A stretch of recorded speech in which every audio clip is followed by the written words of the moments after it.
Bonjour et merci de venir à cette matinale organisée par le Cercle du Branding et l'Observatoire Comme Média.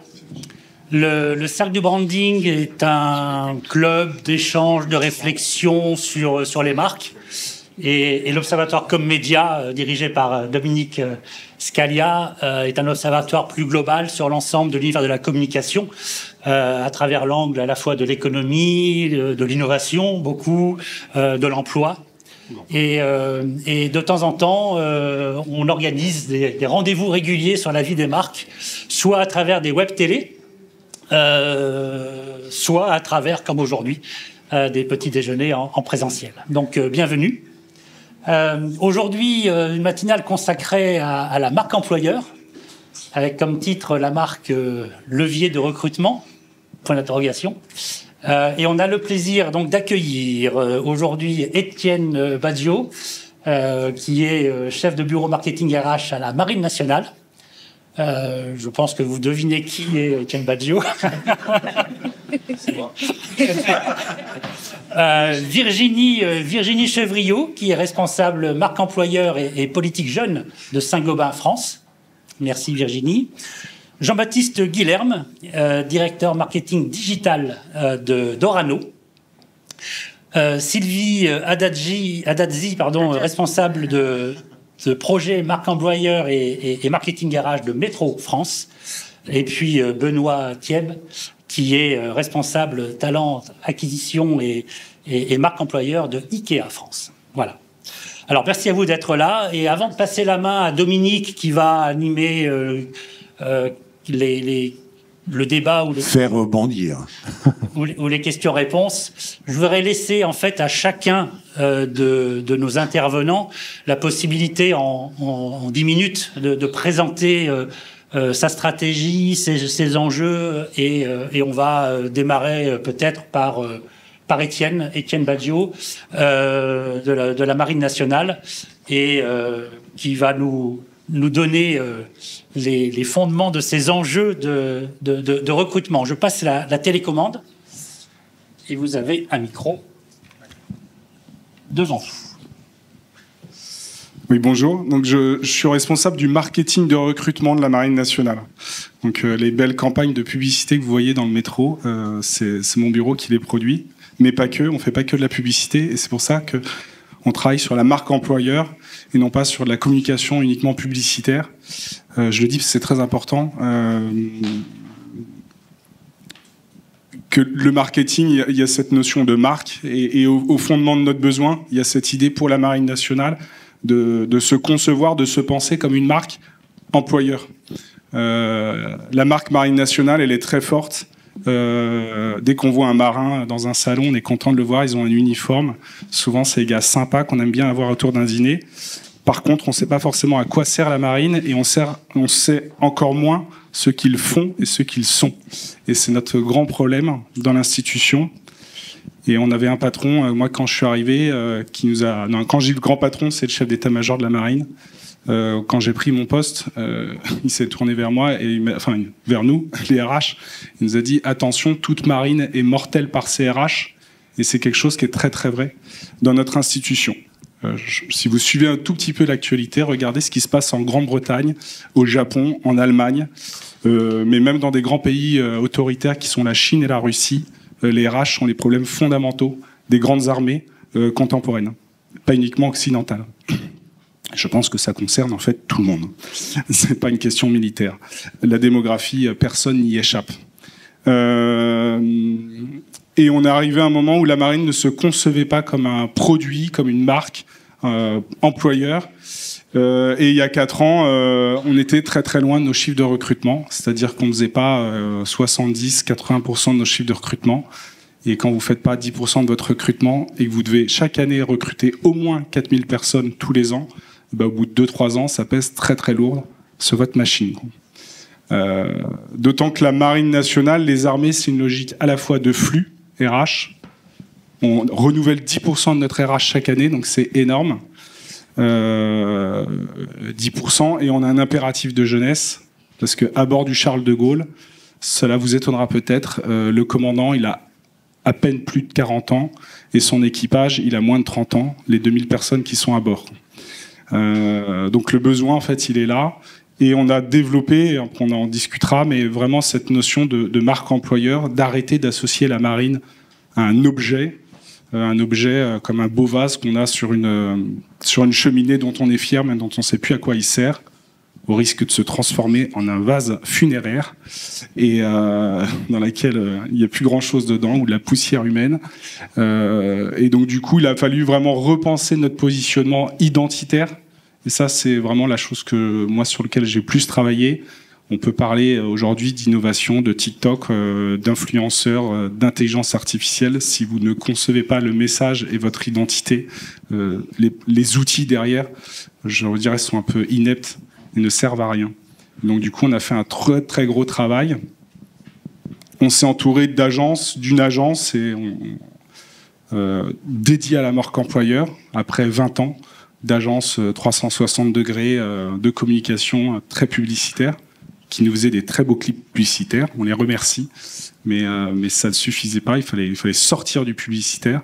Et c'est ce qui nous a permis, je termine là-dessus, si je donne 10 minutes, mais c'est ce qui nous a permis aujourd'hui, depuis 3 ans, d'augmenter notre recrutement depuis 4 ans et de faire 100% de notre recrutement depuis 4 ans. Donc dans une situation où je pense que vous le vivez tous, n'a jamais été aussi compliqué pour recruter, quoi. Donc à la fois on en est fier, à la fois on touche du bois parce qu'on sait très bien que le recrutement n'est pas une science exacte. Qu'en bon marin on est superstitieux, donc on touche du bois tous les jours en espérant que la situation macroéconomique, géopolitique, démographique à un moment donné va pas trop peser sur notre système RH. On voit nos camarades des autres armées qui ont énormément de difficultés à recruter, à fidéliser. Parce qu'une marque employeur, c'est pas que du recrutement, c'est énormément aussi de politique RH. Donc voilà, on travaille dur pour que 2024 soit aussi un succès. Et après, on partagera sur ces outils, cette vision. Voilà, je vous remercie.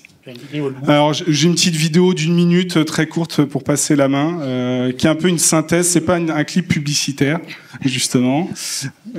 Alors ouais, je vous laisse voir.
on en reparlera après, s'il faut, mais cette vidéo, elle vient de sortir il y a une semaine.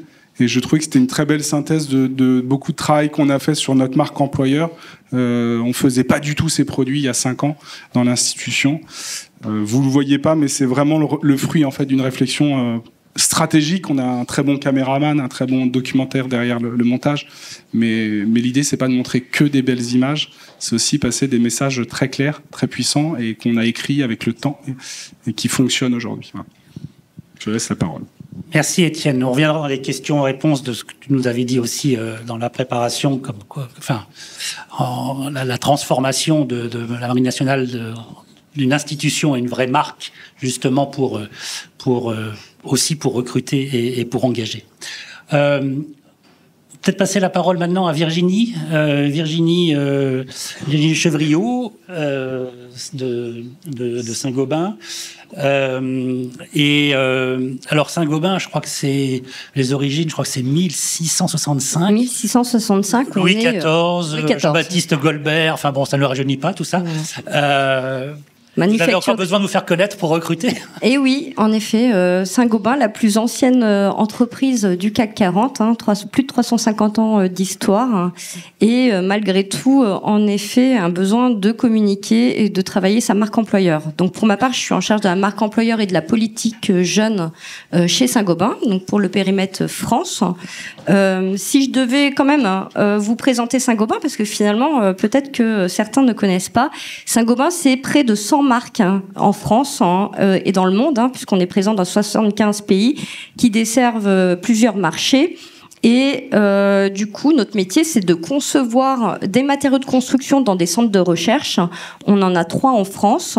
De les produire, ces matériaux de construction, dans des usines. Donc, on a à peu près 80 usines en France, avec des marques industrielles assez fortes, comme Isover, qui fabrique de la laine de verre, Placo-Plâtre, Weber, Pont-à-Mousson, avec les canalisations du côté de la Lorraine. Et une fois qu'on a produit ces matériaux, il faut les vendre. Et donc, on est présent en France avec près de 2200 points de vente. Donc des points de vente répartis sur tout le territoire français avec des grandes enseignes que vous connaissez peut-être, Point P, la plateforme du bâtiment, CDO, la SFIC. Donc voilà, quand je vous dis qu'on a une centaine de marques, je ne mens pas, je vous en ai mis qu'une petite liste exhaustive, mais ça vous montre le champ des marques en France. Et on agit tous pour autour de la construction durable, autour des enjeux climatiques et énergétiques. Du coup, pour apporter des solutions pour la maison de demain, donc un habitat plus durable.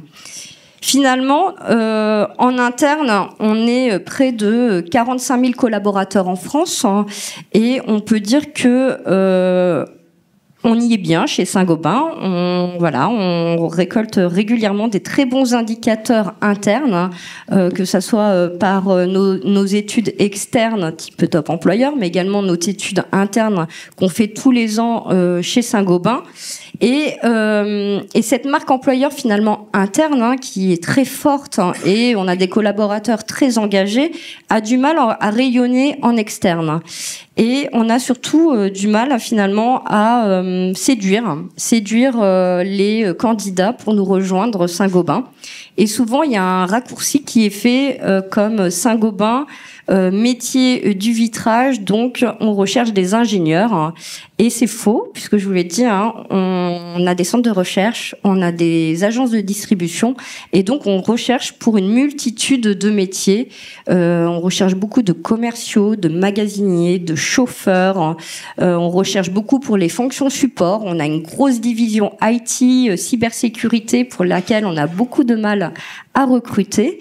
Donc ça, c'est un gros chantier pour nous, c'est de développer la notoriété de Saint-Gobain et de donner de la lisibilité à toutes ces offres qu'on offre chaque année. Il faut savoir que même en temps, on va dire, difficile, Saint-Gobain recrute quand même près de 4000 personnes chaque année, à peu près 3000 CDI, CDD et 1200 alternants.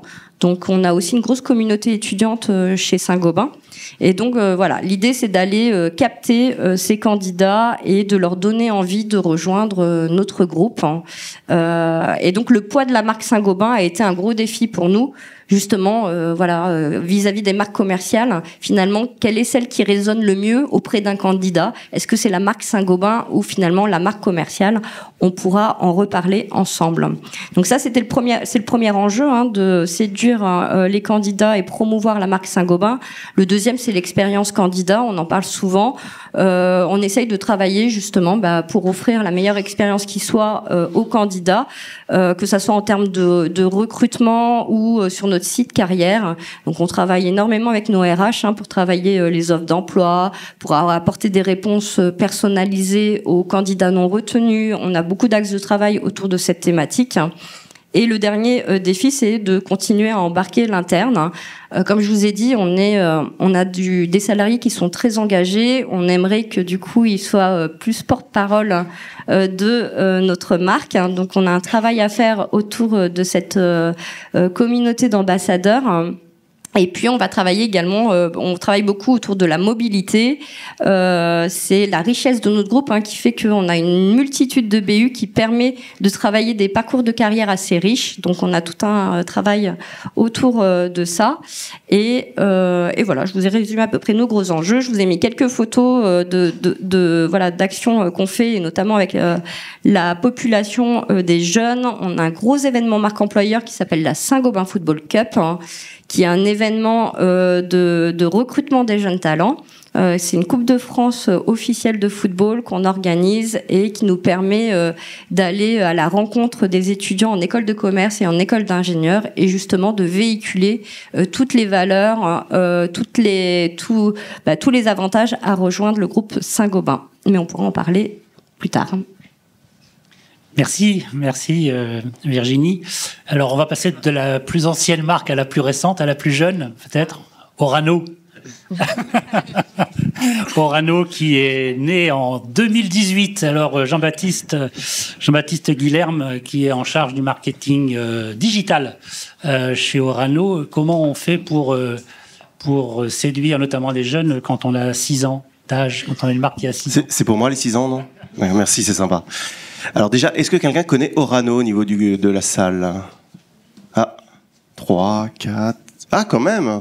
Je fais non, toi tu comptes pas, attends. Donc, ça cartonne, c'est bien. Donc, Orano, c'est un... Alors attendez, il faut que je fasse en même temps, parce que j'ai un peu plus de slides que mes collègues, excusez-moi. Hop, voilà. Ouais, super. Donc Orano, c'est effectivement une jeune marque qui date de 2018, qui fait suite à la séparation du groupe Areva, qui doit plus vous parler d'ailleurs, qui est présent sur l'ensemble du cycle de l'uranium.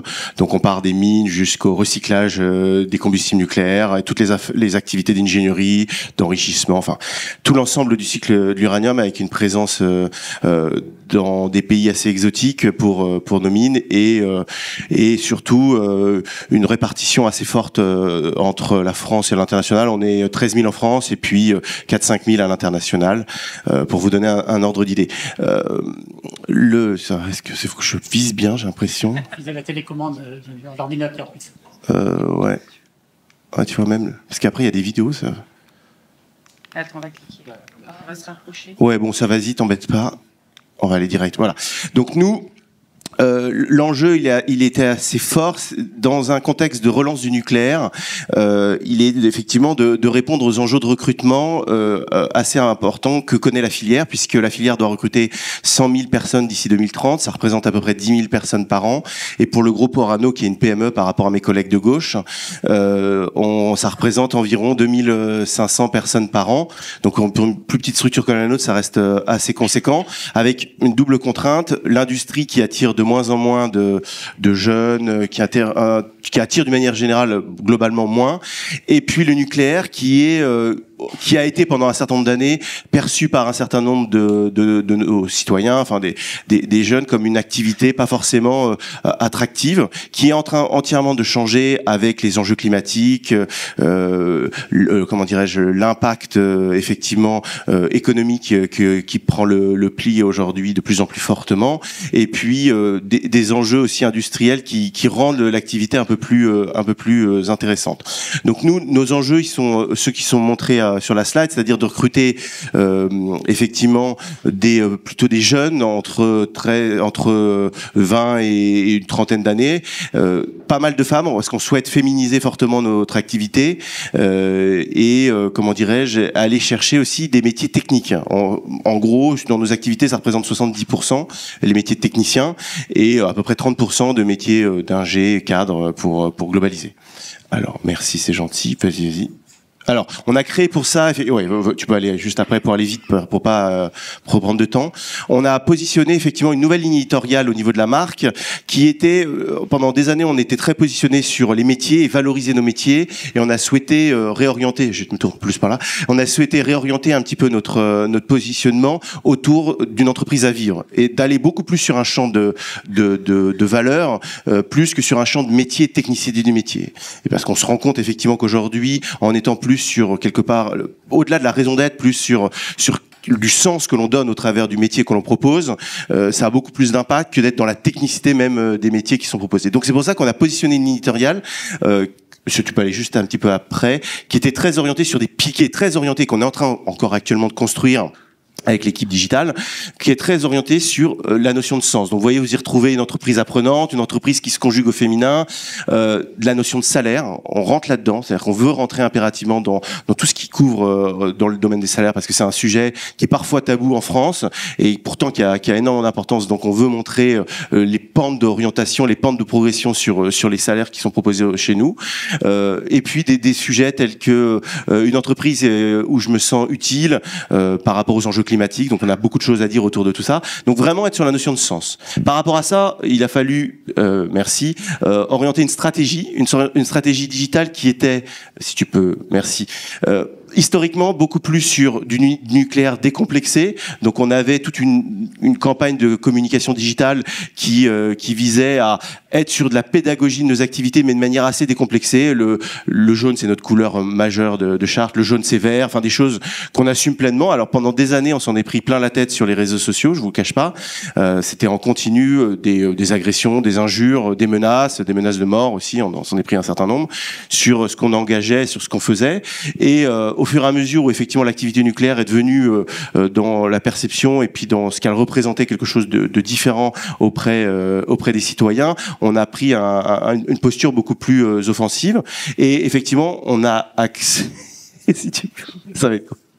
Oui, alors ça je vais passer je vous montrerai les vidéos après, ça vous intéressera plus.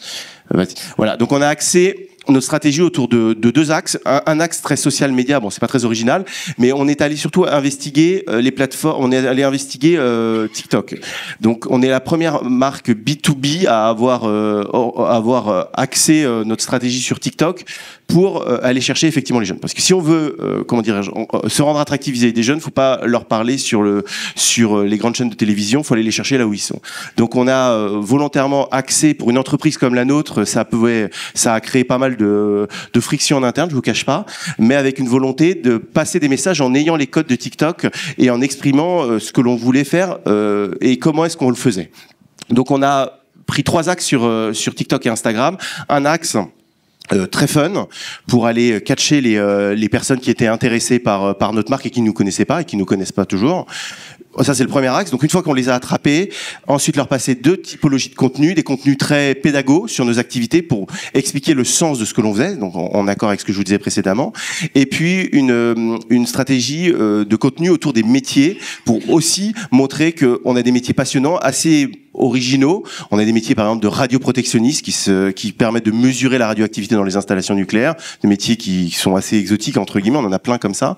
Et ça permet un petit peu de de projeter un petit peu ce que représente l'activité nucléaire de manière très concrète. Donc on a fait... Merci. Voilà, alors je sais pas si ça va se lancer. On a fait plein de vidéos, je vais vous en montrer. Alors vous voyez celle de droite, très pédago. Très fun, celle-ci. Donc celle-ci, ça c'est pour montrer comment est-ce qu'on mesure la radioactivité quand on sort d'une installation nucléaire. Celle-ci, ça paraît bête, on a fait 800, 900 000 vues en l'espace de 4-5 jours. Vas-y. Ça, ce sont les piscines de La Hague, l'usine de La Hague, dans le Cotentin.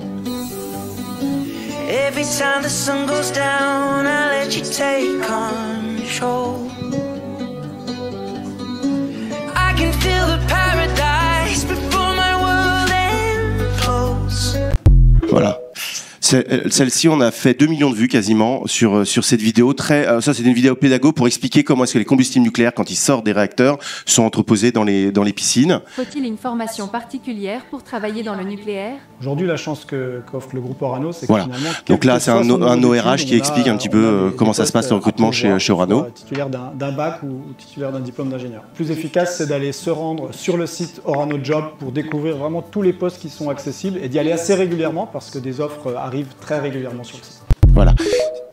Vas-y, alors j'ai encore 2-3 autres exemples pour vous appuyer ça juste après. Voilà, merci. Là, c'est sur la marque en tant que telle, une vidéo très marque.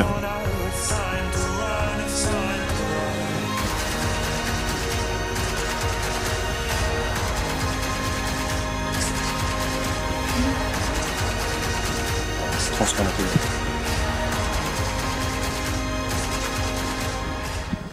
Voilà. Celle-ci, elle a fait quelques dizaines de milliers de vues, pas forcément plus. Du beauty, donc des vidéos très beauty, donc très épurées, très léchées. Ça, c'est très impressionnant.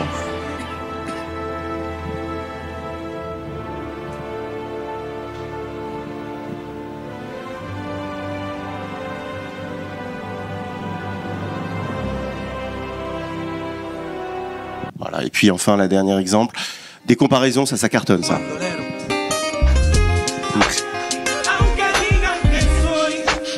Oui, donc voilà, plein de formats vidéo, on en a sorti depuis, ça fait 18 mois qu'on a lancé la chaîne, on en a sorti environ 150, on lance des grosses séquences de production sur nos sites, on va mettre au maximum nos salariés en situation, mais pas systématiquement, on essaie de prendre des cas de figure très courts, vous voyez, on est sur des vidéos de 15, 20, 30 secondes, maximum 1 minute, de manière à aller attraper les gens qui sont intéressés par nos activités.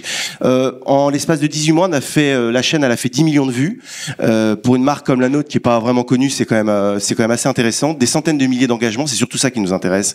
C'est les centaines de milliers d'engagements parce que ce qui nous a beaucoup étonné, très honnêtement, et moi le premier, c'est d'avoir des engagements très qualitatifs. C'est-à-dire qu'on a énormément d'engagements extrêmement qualitatifs sur les métiers, sur comment est-ce qu'on fait pour suivre telle ou telle formation, pour venir nous rejoindre, et beaucoup de questions sur c'est hyper intéressant, etc. Donc ça, on a été très étonné avec beaucoup sur TikTok. C'est très important, un besoin de répondre était très actif pour stimuler l'algorithme. L'objectif, c'est de stimuler au maximum l'algorithme de TikTok qui évolue en plus. Alors comme tous les algorithmes, celle de TikTok évolue énormément. Et parallèlement à ça, pour aller vite, pour pas prendre trop de temps, on a refondu l'ensemble de notre plateforme carrière. Historiquement, notre plateforme carrière, elle était un peu nébuleuse. Pour candidater, il fallait une petite vingtaine de minutes, une quinzaine de clics. On a refondu ça. Si tu peux juste, merci. Tu peux même aller après. Je vais montrer la vidéo et je vais parler en même temps.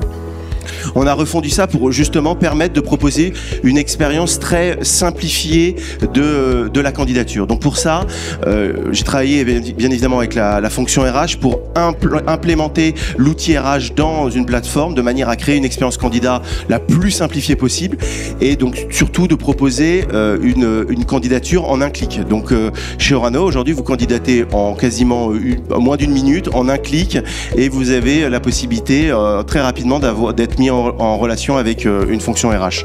Donc c'était un petit peu l'objectif de simplifier toute l'expérience candidat du début jusqu'à la fin, du moment où on attrape en proposant une thématique ou une ouverture sur ce que l'on est très rapide, et puis derrière de faire un call to action, un CTA qui renvoie vers une plateforme hyper simplifiée pour toujours être dans l'esprit de ce qui est recherché aujourd'hui, aller droit au but et pas se perdre dans une multitude de variétés. Je crois pas qui. Alors, juste en termes de KPI, je terminerai là-dessus. 18 mois de campagne et de restructuration. On a fait, ça c'est les courbes de cette semaine, on a fait x3 en CV reçus au niveau du groupe. On tourne environ à 100 000 CV par an. Et avant, on était autour de 30 000 à peu près. Donc on a multiplié par 3 les CV reçus. Et surtout, l'objectif, c'est qu'on a rempli les objectifs de nos recrutements qui étaient d'environ 2500 à peu près par an. Donc 100% des personnes qui étaient recherchées ont été trouvées à date, quoi. Voilà, pour faire en 10 minutes rapidement. Merci beaucoup. Merci. On va poursuivre avec 2 filiales françaises en fait de marques étrangères ou internationales. D'abord, une marque allemande, Metro. Après, on ira en Suède pour terminer. Et donc, Sylvie, quelles sont les recettes du recrutement chez Metro? Alors, les recettes, en fait, elles sont à la fois basées sur des valeurs authentiques. On a chez Metro, alors, déjà, qui ne connaît pas Metro, je pense qu'il n'est pas concevable que vous n'ayez pas un jour goûté un produit Metro dans les assiettes de nos clients restaurateurs. J'ai une petite vidéo très rapide pour vous montrer qui nous sommes.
Voilà, donc chez Metro, nous sommes grossistes avant tout, distributeurs. Et ce qu'on connaît moins, en fait, c'est l'aspect qualitatif des produits que l'on peut proposer. On a souvent l'image du grossiste qui vend des boîtes de conserve, qui vend des sodas.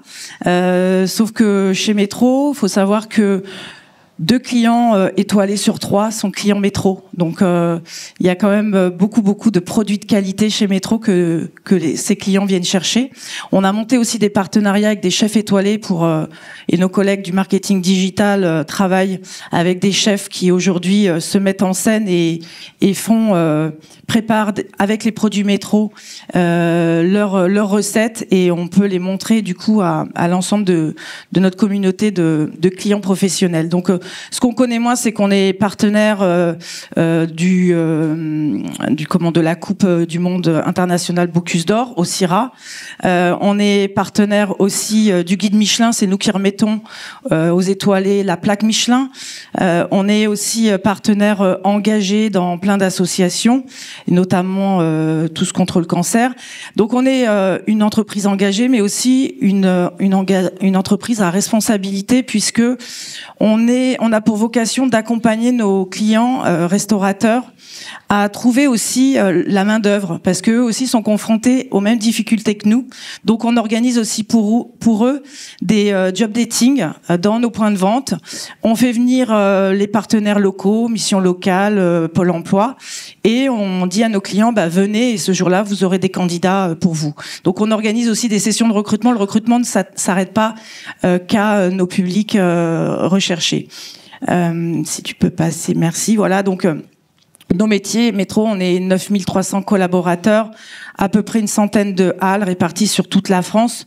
Là où il y a des zones touristiques, Metro est présent. On a à peu près plus de 300 métiers. 7000 collaborateurs dans des fonctions opérationnelles. On a une force de vente à peu près de 300 commerciaux, et on est depuis 2019 dans un plan de transformation. Ce plan de transformation, il a duré 3 ans. Donc en fait, Metro est passé d'une culture de gestionnaire il y a 20 ans à une culture de commerçant il y a encore 3 ans, et aujourd'hui, on passe à une culture de commercial. Donc qu'est-ce que ça veut dire? Ça veut dire derrière, il faut accompagner nos collaborateurs dans le développement de leurs compétences pour être dans cette posture de commercial dans nos points de vente commercial sédentaires, mais aussi commerciaux itinérants. Donc aujourd'hui, on recherche un peu plus de 300 commerciaux itinérants. Donc du coup, on a aussi créé notre centre de formation, le CFA Métro, il y a à peu près 2 ans, qui permet à nos collaborateurs à la fois de reprendre les études pour ceux qui voudraient acquérir un diplôme, pour les jeunes apprentis de pouvoir intégrer une entreprise qui leur garantit une formation, un diplôme, un CDI à la clé.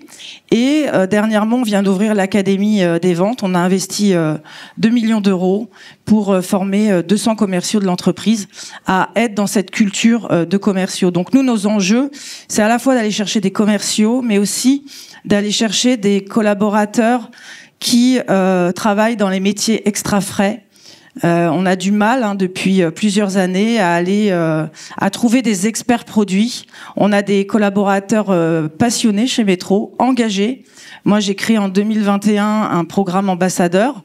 J'ai embarqué au départ une vingtaine de collaborateurs parce que c'était pendant le Covid. Et puis aujourd'hui, je me rends compte que les collaborateurs, naturellement, ils communiquent sur LinkedIn, notamment, un réseau professionnel. Il n'y a pas de barrière chez Métro, c'est-à-dire que les collaborateurs, on les laisse communiquer. À partir du moment où un collaborateur est engagé, il parle positivement de l'entreprise. Donc aujourd'hui, j'ai ce programme ambassadeur, mais je suis en train de me dire finalement, ces collaborateurs engagés, il faut leur ouvrir la voie de la communication et il faut que je les accompagne à mieux communiquer, à avoir quelques tips en fait pour bien communiquer sur les réseaux sociaux. Donc voilà, ce réseau d'ambassadeurs, aujourd'hui, j'ai une vingtaine, mais il s'étend de façon beaucoup plus large. Et aujourd'hui, ça va être du coup de les accompagner dans comment je prends la parole et comment je peux aussi montrer qui on est de l'intérieur, parce que les futurs candidats pour Métro ne peuvent pas venir rentrer dans nos points de vente. Il faut une carte professionnelle. Donc c'est pas comme d'autres enseignes ou chez Ikea. Depuis tout petit, moi, mes enfants, je les ai emmenés chez Ikea. Donc, Ikea, ils connaissent bien. Métro, non, on connaît pas forcément. Donc, faut pousser la porte, et avoir un tonton, un parent pour pouvoir connaître les métiers et découvrir qui on est. Donc, on a aussi cette difficulté à capter le candidat. Donc, on est aussi présent sur les réseaux sociaux. Si tu peux du coup passer, voilà. Et on a travaillé une deuxième campagne marque employeur l'année dernière, puisque nos collègues allemands ont lancé une campagne marque employeur pour permettre à nos collègues de pays européens notamment, qui n'ont pas forcément les budgets pour travailler sur une marque employeur. Ils ont proposé une marque employeur internationale. Donc quand elle nous a été présentée, on s'est dit nous c'est l'occasion de travailler une nouvelle fois notre campagne marque employeur. Qu'est-ce qu'on peut faire de cette campagne qui tournait autour du slogan Shape the M? Shape the M, en France, on n'aime pas trop parler anglais. Donc voilà, comment on y amène une pointe de French touch. Et du coup, voilà, on a interrogé les collaborateurs, on a fait tout un travail d'investigation, donc on est allé interroger des collaborateurs en leur disant, voilà, la campagne groupe, voilà ce qu'elle est. Est-ce que vous vous y retrouvez? Est-ce que le mot passion, puisqu'on a fait 3 piliers chez Métro, passion, engagement, authenticité. Donc on leur a dit, voilà, ces 3 piliers, est-ce que ça vous parle toujours chez Métro? Qu'est-ce que vous diriez aux candidats pour leur donner envie de venir chez Métro? Donc on est parti de leur témoignage, ensuite on est allé interroger le COMEX en disant, voilà, l'entreprise a retravaillé sa raison d'être. Comment on passe de la raison d'être à la raison d'en être? Et comment on passe de la fierté d'être chez Métro à la fierté d'en être. Et donc là aussi, chacun des membres du COMEX individuellement nous ont donné leur point de vue, nous ont challengé en disant là peut-être que vous n'osez pas assez sur les réseaux sociaux, on veut peut-être montrer un peu plus de fun chez Métro. Donc voilà, on a fait tout un travail d'investigation et on s'est rapproché aussi d'une agence de communication, Zcom, et avec eux on a travaillé sur une campagne qui se voulait à la fois un peu similaire de l'international. On s'est dit, il faut pas qu'on brouille les messages. Il faut qu'on ait une marque forte internationale. Donc, partons de l'existant et de ce que nos collègues allemands proposent et faisons que cette campagne, elle soit authentique et qu'elle corresponde bien à ce que nos collaborateurs vivent chez Métro, parce qu'il n'y a rien de plus décevant pour un candidat que de lui vendre une entreprise et que quand il arrive, c'est pas du tout la réalité des choses. Voilà. Donc, entre-temps, on a changé d'ATS. Donc, on a doublé par 100 le volume de CV. On reçoit 2023, on a reçu 300 000 CV. Donc après, ces 300 000, il faut les traiter. On a aussi développé beaucoup sur la communication réseaux sociaux, si tu peux. Voilà. Du coup, on va passer ça. Voilà, c'est la communication corporate qui nous a été proposée. Et donc cette communication aujourd'hui, elle tourne sur les réseaux sociaux en Allemagne, en Italie, en Bulgarie, en Turquie. Donc voilà, très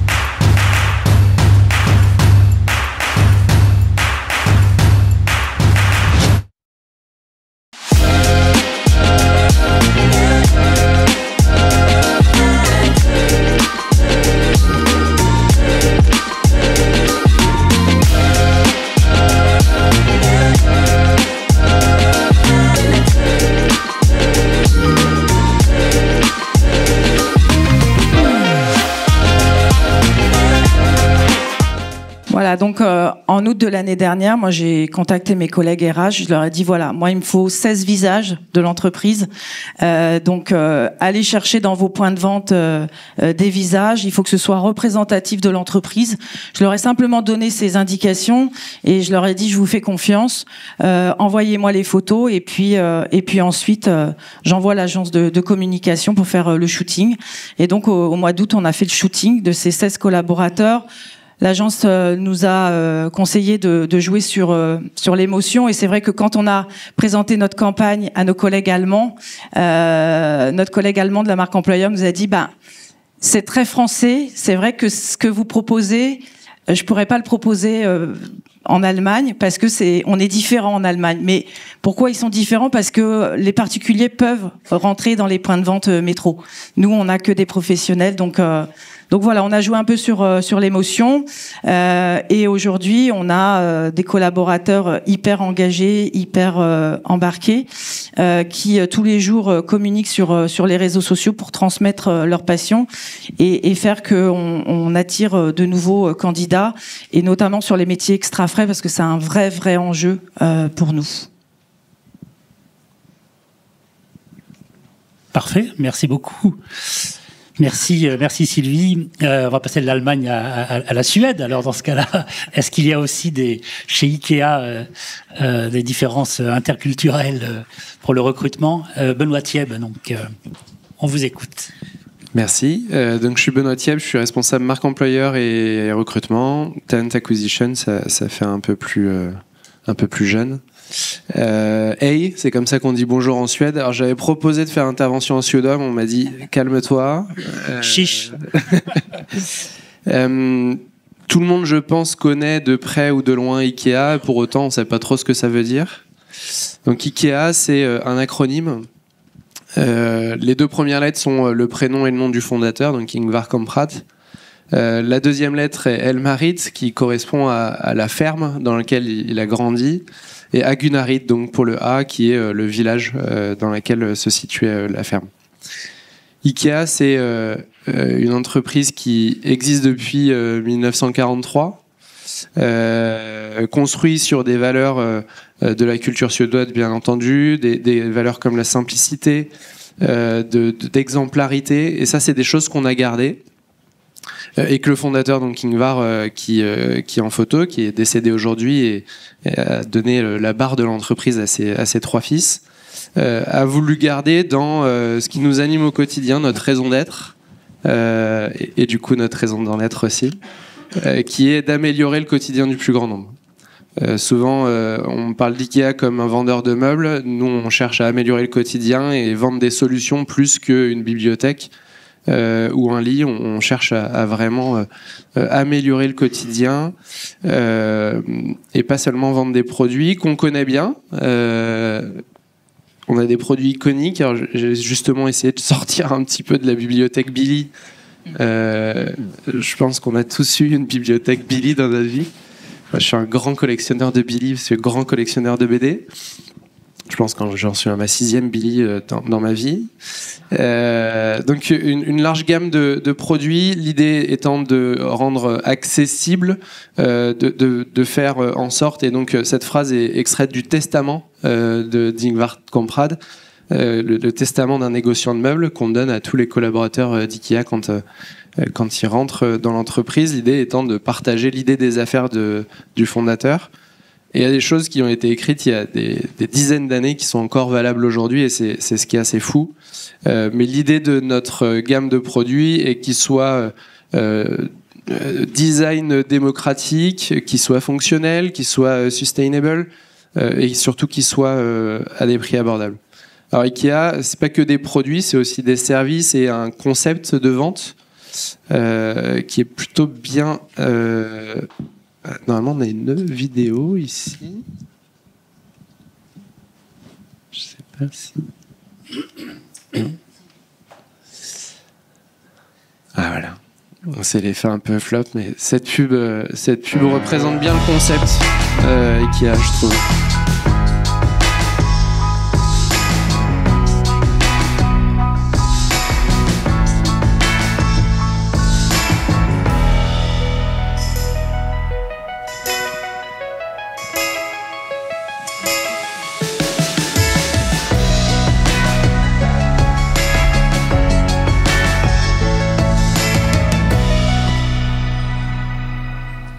Donc ça, c'est un peu le ton de voix aussi qu'on veut chez Ikea, un ton playful, friendly. Ikea France, on fait partie du groupe Inca, donc Ikea est divisé en plusieurs groupes. Inca étant le groupe majoritaire, 31 pays, plus de 177 000 collaborateurs dans le monde, 380 magasins classiques, pourquoi on a une transition, et 103 de centre-ville, comme le magasin de la Madeleine, qui est pas très loin. Et Ikea France, c'est quoi? C'est plus de 12 000 collaborateurs, 2 entités juridiques, une qui concerne les magasins, l'autre qui concerne plutôt la partie entrepôt. On est très fiers d'avoir une parité homme-femme sur tous les niveaux de responsabilité.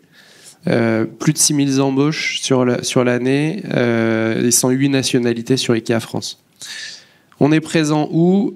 Sur nos magasins, bien entendu, c'est ce qu'on connaît le plus. On a aussi des points de conception, donc on a à Paris-Daumesnil. On a 6 points de logistique, de centres de distribution, soit magasins, soit clients. Donc ce qu'on appelle le Remote Customer Meeting Point, qui est un centre de relations clients.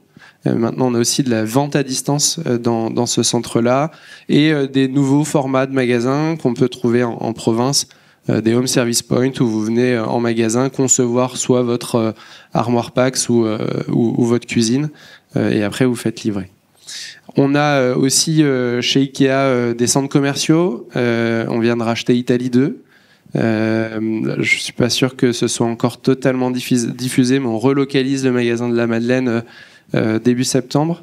On a fait aussi un renouvellement d'IKEA Rivoli il n'y a pas très longtemps, donc je vous invite à aller visiter. On a plein de projets d'ouverture aussi.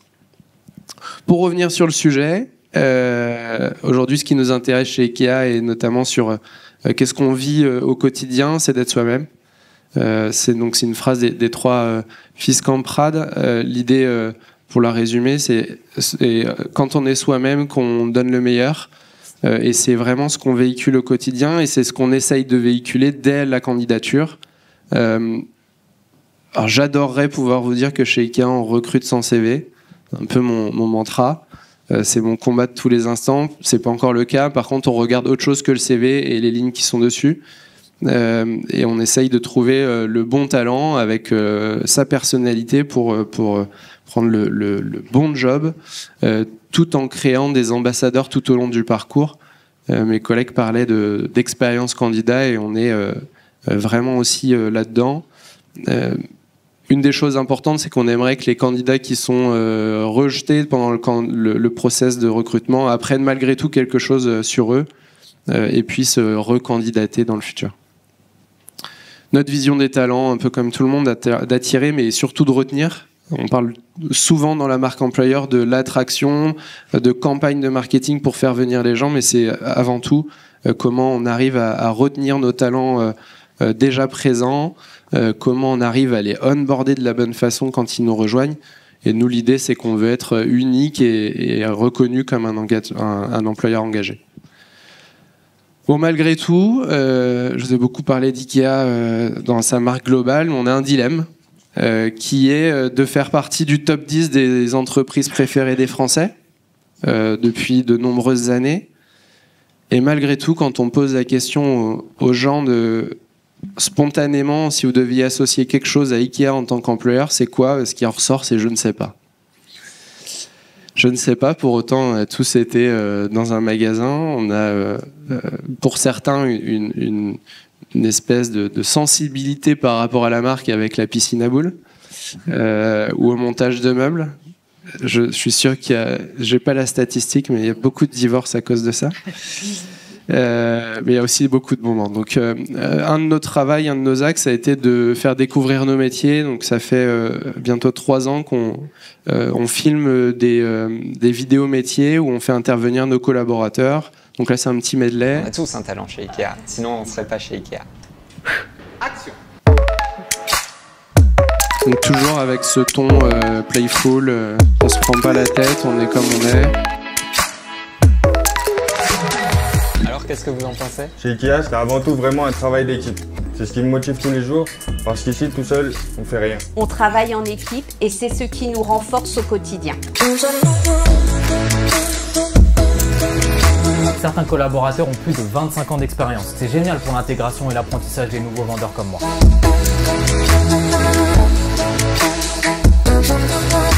En tant que manager, je suis avec eux sur le terrain. On est toujours en mouvement et on s'ennuie jamais. Je pense toujours aux petits détails qui font la différence. Après tout, ça pourrait être moi le client. Mon quotidien, c'est aider nos clients à réaliser la cuisine de leurs rêves. Il faut être accueillant, dynamique, aimer le travail en équipe. Faire preuve de respect et de diplomatie. Il faut être à l'écoute, patient. Et d'être motivé. Ce qui donne du sens à notre métier, c'est qu'on fait les projets de A à Z. Ce que j'aime chez IKEA, c'est l'échange et le partage entre collègues, qu'on soit de culture, d'origine et d'expériences différentes. Ce que j'aime dans mon métier, c'est surtout le fait que je sois autonome. Ce que j'aime le plus dans mon métier, c'est entendre ou sentir le sourire d'un client après avoir résolu son problème. En vous souhaitant un très bon appétit. N'hésite pas à postuler, rejoins-nous.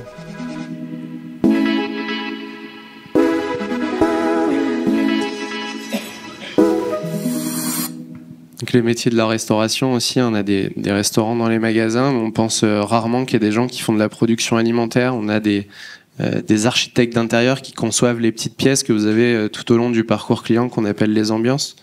Des visual merchandisers, on a des logisticiens, on a plus de 360 métiers. Avec une force sur la transversalité. Donc ça fait 2 ans moi que je suis sur la fonction. Avant j'étais dans le contrôle de gestion, donc rien à voir. Mais c'est ces belles histoires que nous permet IKEA et dans le monde entier, avec la possibilité pour chaque collaborateur d'appuyer sur le bouton « Je postule » sur n'importe quelle offre. Donc, je vous disais, on a un dilemme, comment on se fait connaître et comment on arrive à pas se détacher de la marque commerciale IKEA que tout le monde connaît, mais comment on arrive à la compléter et parler d'une seule voix. Aujourd'hui, nos actions sont plutôt axées sur le recrutement via nos campagnes sur l'alternance, sur l'alternance, sur les jobs d'été. Et donc, je vous parlais des vidéos métiers avec une chaîne YouTube. Ces vidéos sont aussi rappelées et relayées sur chaque offre d'emploi.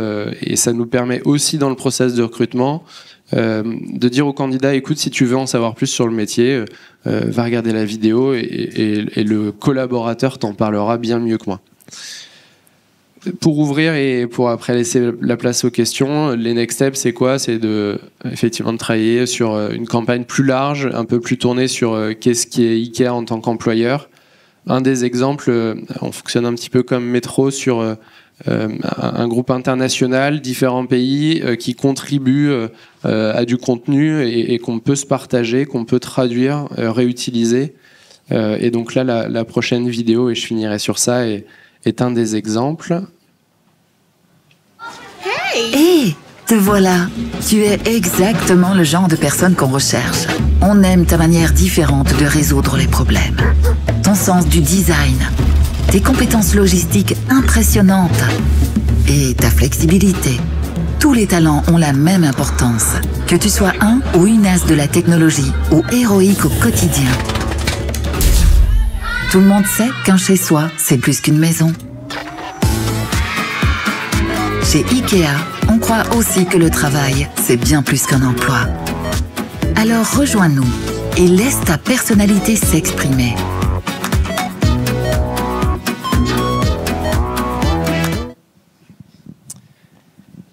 Et voilà.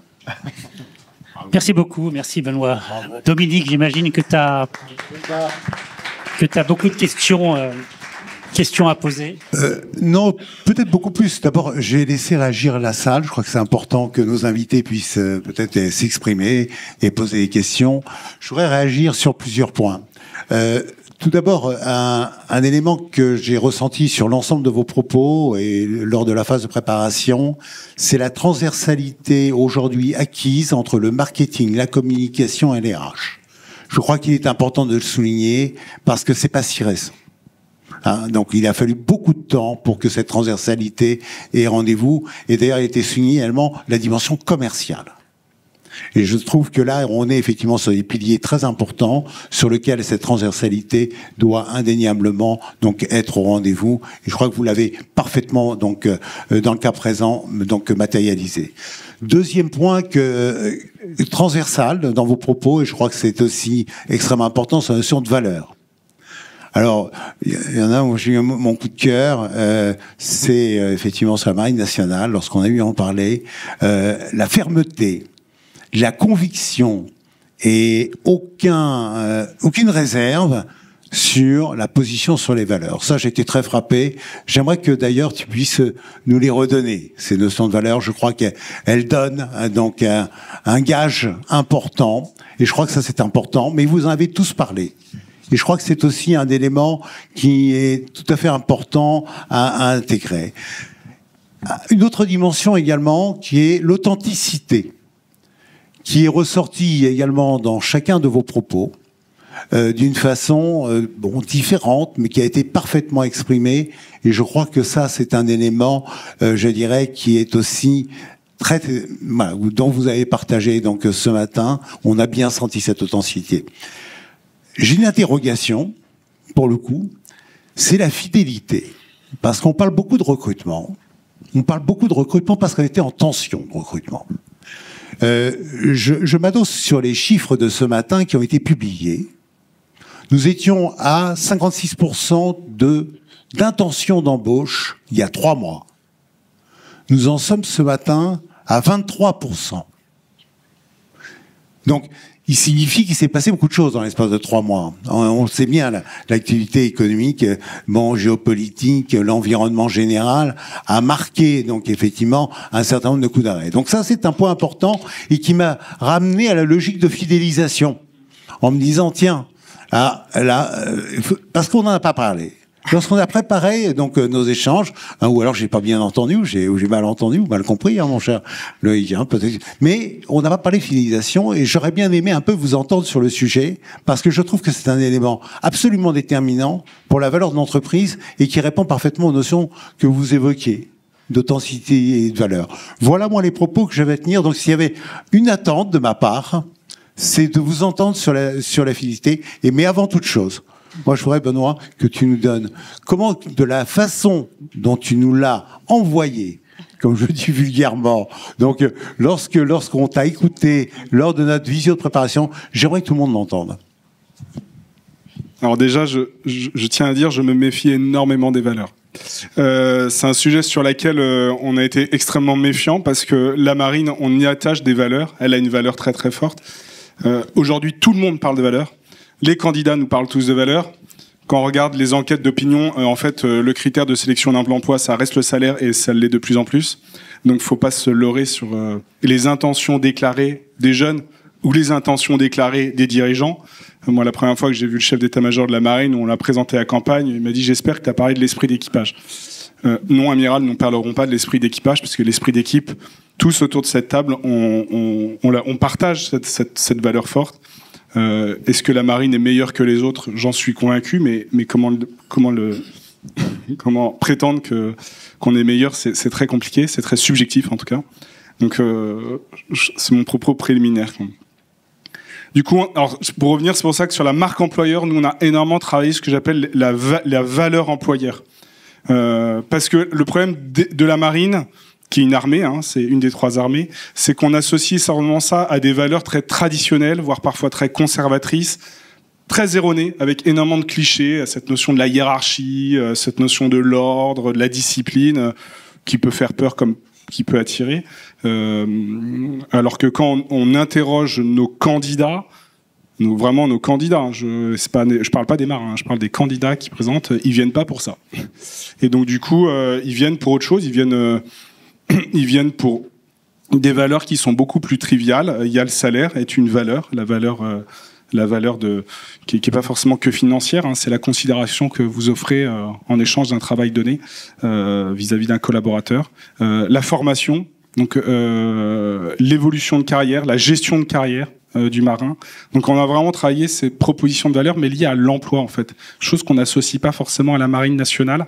Et là on a voulu revenir dans le game autour de cette table, que les armées ne sont pas un ovni, elles ne sont pas à part du marché de l'emploi. Les candidats qui viennent chez nous, ils candidatent aussi chez Ikea, chez Orano et dans plein d'autres entreprises et dans des PME.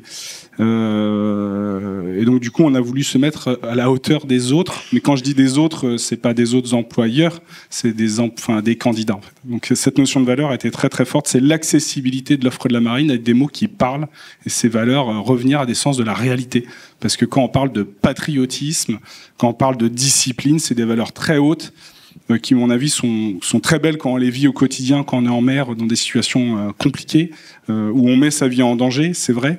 Mais ça, c'est une fois qu'on est dedans, quoi. Le candidat, il nous parle pas de ça quand il vient nous voir. Mais les valeurs de l'entreprise, on en est conscient, et je termine là-dessus. Elles sont très très fortes et il faut pas les évacuer non plus, quoi. Voilà, ce que je disais dans nos propos, les 3 valeurs très très puissantes, c'est que on est aussi exigeant avec notre candidat. Et il faut accepter d'être exigeant. Le gros problème, alors surtout pour un marketeur comme moi, un communicant comme moi, c'est vouloir plaire, quoi. C'est vouloir attirer, c'est vouloir recruter à tout prix, alors même qu'il faut savoir sélectionner. Dans la marine, nous, on recrute à peu près un candidat sur 6 qui se présente avec une candidature, et il faut accepter, même si la situation nous y pousse pas, à être exigeant vis-à-vis de nos candidats. Et nous, on a une exigence qui est fondamentale vis-à-vis d'eux, c'est vous venez chez nous parce que vous cherchez un emploi, vous cherchez un salaire, vous cherchez une formation, mais il y a quand même un principe qu'il va falloir respecter en entrant chez nous. Alors c'est pas le patriotisme et la discipline. Voilà. Nous, c'est autre chose, même si c'est important. Moi, j'aimerais bien que tu nous écrives tous ces mots-là. On voudrait les renverra comme étant un peu un guide. Hein, je crois que c'est intéressant. J'en parlerai après. On n'est pas un exemple forcément à suivre. Et nous, il y a cette notion d'équipage qui est fondamentale. Alors, donc d'esprit d'équipe. Mais à contrario, contre l'individualisme. Ça, c'est quelque chose, on le dit à tous nos candidats. Si vous venez faire une carrière pour pouvoir vous distinguer, réussir à titre personnel, venez pas chez nous. Parce que tout ce que vous allez faire, toutes les victoires que vous allez acquérir, toute l'évolution, vous allez le faire en collectif et jamais seul, quoi. Il n'y a pas de compétition chez nous entre collaborateurs, chez les salariés. Je le dis parce que même chez les recruteurs, nous, on ne fixe pas, et c'est contre-culturel, des quotas de performance pour nos recruteurs. On ne rémunère pas ou on ne récompense pas, parce que On aime bien les médailles dans la marine, faute d'avoir des primes. Enfin, on a des primes, mais individuelles en tout cas. Donc, pas de revendication. On ne récompense jamais l'individu, on récompense toujours le collectif. Et toute notre institution est fondée sur cette notion du collectif, mais dans toutes ses dimensions. Donc ça, on le répète parce qu'il y a des jeunes ne cherchent pas. Quand on leur dit, hein, vous pouvez être freelance, il y a d'autres métiers qui favorisent l'individualisme, c'est très bien. On n'est pas contre cette valeur, mais elle existe. Elle est très peu chez nous présente. Il y a cet attrait pour la mer. Elle est fondamentale chez nous. Alors personne ne naît marin. On est tous des terriens au départ, et on redeviendra terrien. Hein. Donc, mais la mer, il faut avoir cette fascination pour les océans. C'est quelque chose qui est très très fort. Et la dernière chose, et qui est la plus compliquée, sur laquelle on va beaucoup travailler. D'ailleurs, on travaille beaucoup cette notion. C'est la notion d'aventure liée au voyage, liée à l'éloignement, quoi. Et ça. Là aussi, il faut être très très clair avec nos candidats en disant tu vas faire un métier qui est un métier très dur, un métier très exigeant, un métier qui demande personnellement beaucoup. Un marin, en moyenne, sur un bateau, il navigue 4 à 5 à 6 mois par an en mer, quoi. Donc, alors, il fait pas ça toute sa vie, je vous rassure, mais en tout cas dans les premières années, quand il est embarqué, et ça, il y a des gens qui sont pas prêts à vivre ça. Et je pense que c'est pas réservé à tout le monde. Merci. Je crois que c'était extrêmement important et ça va être enrichissant pour nous. Alors revenons sur un point. Donc, si on pouvait chacun d'entre vous se prononcer pendant 2-3 minutes sur fidélité, hein, et puis effectivement parce que la fidélité c'est intéressant parce que ça pose des questions par rapport, je pense à Saint-Gobain, lorsqu'on est une aussi grande maison avec autant de marques et d'enseignes, comment effectivement on est fidèle à sa marque, à Saint-Gobain, ou on est fidèle à Point P? Moi, c'est la question que je me pose. Donc, ça pose la question de la fidélité. Et voilà. Peut-être, on va démarrer par Orano, la fidélité, puisque c'est la marque la plus jeune. Alors, nous, on a la chance d'avoir un turnover assez faible. On a entre 4 et 5% de turnover. Donc ça aide. Par contre, je te rejoins, faut pas se leurrer, hein. Enfin, à notre avis, les deux éléments assez essentiels pour conserver un candidat, enfin on l'a vu au travers d'un certain nombre d'études, c'est les éléments de rémunération. Faut pas non plus croire que les gens restent par la bienveillance de l'entreprise systématique, même si c'est important. Et puis je reviens là-dessus, ce que je disais tout à l'heure, la notion de sens. Et ça, c'est extrêmement important. C'est-à-dire que c'est pour ça que c'est important aujourd'hui de partager avec nos salariés, les candidats, ce qu'on propose de plus que une carrière. Enfin, toutes les entreprises proposent une carrière, de la mobilité, des aventures collectives, techniques, etc.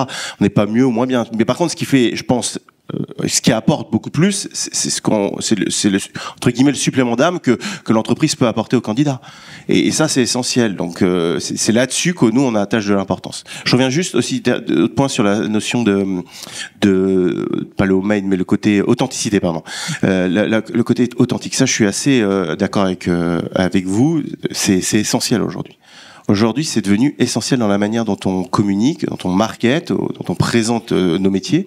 Il faut être dans l'authenticité. Il faut arrêter. Enfin, pendant des années, le marketing et la communication présentaient des choses de manière assez enrobée. Et je pense que c'est quelque chose. Et YouTube participe très, alors avec des dérives on peut y revenir, mais à apporter là-dessus énormément de choses. C'est-à-dire essayer d'être dans quelque chose qui est le plus proche de la réalité et d'être dans quelque chose qui transmet un supplément de quelque chose auprès du candidat. Et ça vient notamment par la présentation et la manière dont on présente ce que l'on est et ce que l'on fait, quoi. Et je suis assez d'accord avec vous sur la notion d'authenticité qui est aujourd'hui essentielle dans la manière dont on se présente toutes et tous, et même personnellement et au quotidien. Je pense que l'environnement dans lequel on est présente de moins en moins d'authentique, et je pense que les gens veulent retrouver ces valeurs-là qui sont essentielles et fortes. Et je pense que mon collègue à côté, c'est essentiel aussi dans la Marine nationale. Alors, Benoît, je me permets sur cette notion d'authenticité, parce que c'est pas forcément concret, mais pour nous tous, on partage ça. C'est la place du collaborateur, en fait, qui est fondamentale. C'est lui qui est le plus puissant vecteur de communication qui existe de l'histoire. Oui, alors ça renvoie à ma question fidélité, hein. Ambassadeur, tout ça, c'est la même chose. Peut-être, Benoît, qu'est-ce que fidélité? Alors,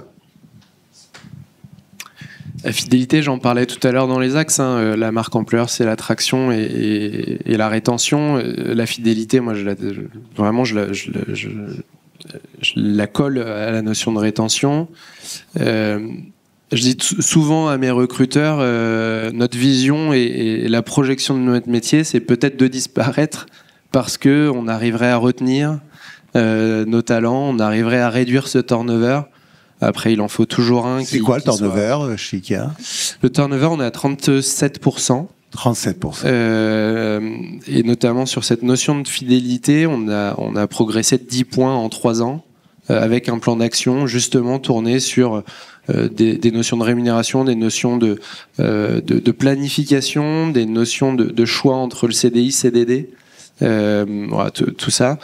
Je te rejoins, Étienne, le collaborateur est le meilleur vecteur de communication et je pense qu'on est tous convaincus dans cette salle que si moi je parle en représentant malgré tout Ikea, mais ça a beaucoup plus de valeur pour le candidat ou pour le collaborateur que si c'est Ikea en son nom qui prend la parole. Sylvie ? Nous, la fidélisation, en fait, elle passe par la culture de l'entreprise. Nos collaborateurs, ils pourraient très bien travailler chez Ikea, ils pourraient aussi travailler chez Point P, parce que c'est du commerce de gros. En fait, ce qui nous différencie, c'est le client professionnel. C'est-à-dire qu'il y a une culture forte de proximité chez nous. Le client, on le voit tous les jours, parfois 2 fois par jour. On se tutoie. Et ça, du coup, ça crée une relation et une culture d'entreprise qui fait que à tous les niveaux hiérarchiques de l'entreprise, on se tutoie, du COMEX aux collaborateurs opérationnels en point de vente. Donc, et si le candidat il est gourmand, ben alors là, il a toute sa place chez nous, parce que tout ce qui nous réunit, c'est les bonnes tables, les bons produits. Donc, c'est ce qui fait la fidélisation finalement chez Métro, c'est la culture d'entreprise et l'ambiance aussi de travail, parce que ça y fait aussi beaucoup. On a des métiers où on travaille dans le froid. Ce que vous avez connu comme température la semaine dernière, nos collaborateurs, ils le vivent tous les jours dans des rayons frais à la marée, à la boucherie, aux fruits et légumes. C'est 3 degrés parce que c'est des réfrigérateurs à ciel ouvert, parce que nos produits, on peut pas les stocker dans des petits frigos qu'on peut trouver chez Carrefour. Donc voilà, c'est des conditions qu'il faut savoir accepter. C'est vrai qu'aujourd'hui, le candidat, sa première question, c'est le salaire. C'est indéniable. Et aussi la distance entre son lieu d'habitation et son lieu de travail, ça devient de plus en plus présent.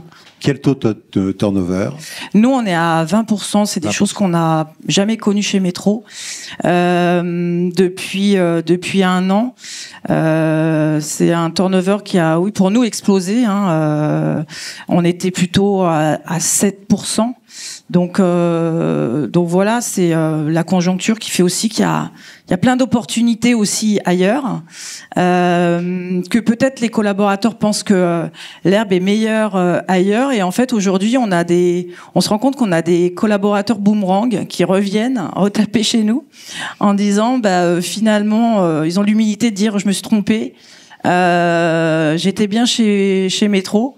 Ils sont allés à la concurrence et finalement ils se sont rendus compte que le leader du commerce de gros c'était Métro, et qu'il y avait plein de possibilités aussi parce qu'on laisse de la responsabilisation, de l'autonomie aussi à nos collaborateurs. Donc aujourd'hui voilà, on a des salariés boomerang qui reviennent. Virginie, alors voilà, alors fidélité, et puis je vous dis, moi j'ai une anecdote et je voudrais vous parler après. Je vais pas être très original, mais comme mes collègues, je veux dire la culture d'entreprise, le sens qu'on offre aux collaborateurs dans l'action qu'ils portent dans le groupe Saint-Gobain, c'est également l'ambiance de travail, tout ça, ça fidélise. Et puis j'ai envie de dire, la fidélité, c'est comme dans une histoire d'amour, il faut savoir entretenir la relation.